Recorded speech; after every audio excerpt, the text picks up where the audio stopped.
গান গাও, তোমার পছন্দের একটা গান গাও। উনি কিন্তু সব ধরনের গান জানেন, আমি বিভিন্ন অনুষ্ঠানে বলেছি। সেখানে রবীন্দ্রনাথের গান তো রয়েছে, আধুনিক গান রয়েছে, নজরুলগীতি, রজনীকান্ত, অতুল প্রসাদ, সব ধরনের গান রয়েছে। দিদি একটা একটা একটা আমি সবাইকে প্রণাম জানিয়ে বলছি যে আমি তো প্র্যাকটিস করি না, আর আমি চর্চাও করি না, কারণ আমি তো সময় পাই না। সকাল থেকে ফাইল ঘেটে ঘেটে আর বক বক করে করে আমার গলার থেকে আওয়াজ বেরোনো, সুর বেরোনো খুব মুশকিল হয়ে যায়। আর ইন্দ্রনীল তো, তারপর রূপঙ্কর বসে আছে, ইমন বসে আছে, নাজিবুল বসে আছে, মনোময়।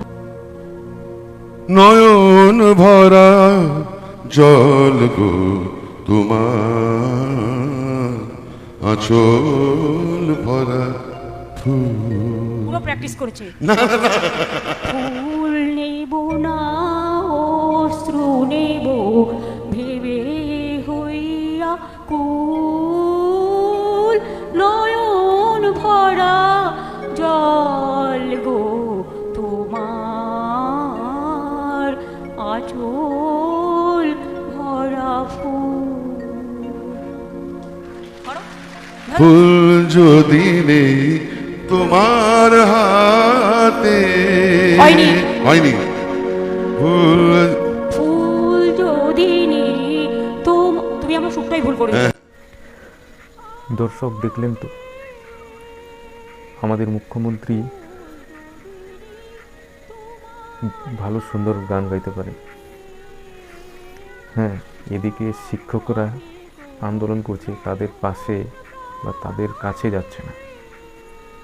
এদিকে শিক্ষকেরা দিনের পর দিন আন্দোলন করে চলে যাচ্ছে, সেখানে কেউ সান্ত্বনা দিতে যাচ্ছে না।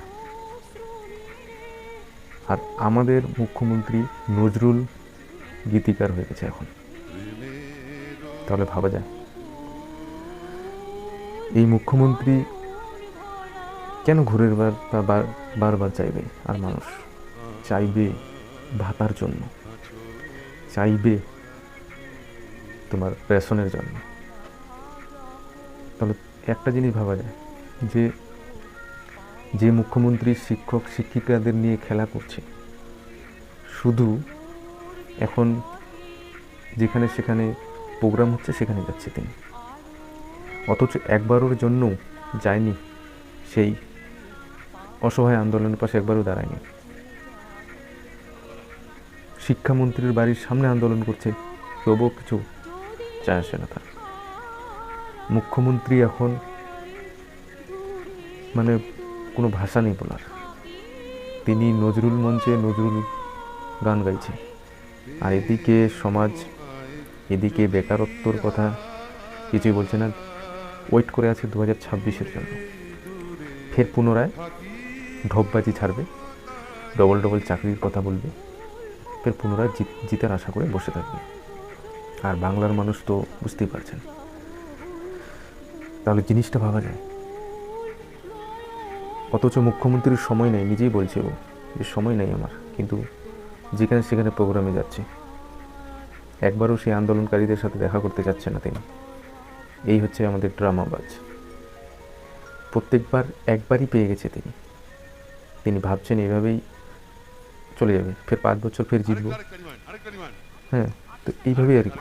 আর এইদিকে ভাইপো মানে অভিষেক ব্যানার্জি জাপান না জার্মান কোথায় যেন গেছেন, এদিকে তিনি ঘুরে বেড়াচ্ছেন। আর কি বলবো, এত নাটকীয়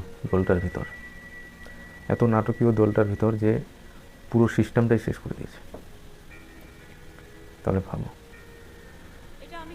তো আমি এই কথাটাই বলবো যে রাজ্যের শিক্ষার্থীদের কোনো দাম নেই, যে রাজ্যের শিক্ষকের কোনো দাম নেই, সে রাজ্য কিভাবে উন্নতি করবে এটা তোমরাই বলো। ডেভেলপমেন্ট করার তো শিক্ষক বা ডেভেলপমেন্ট করার জন্য তো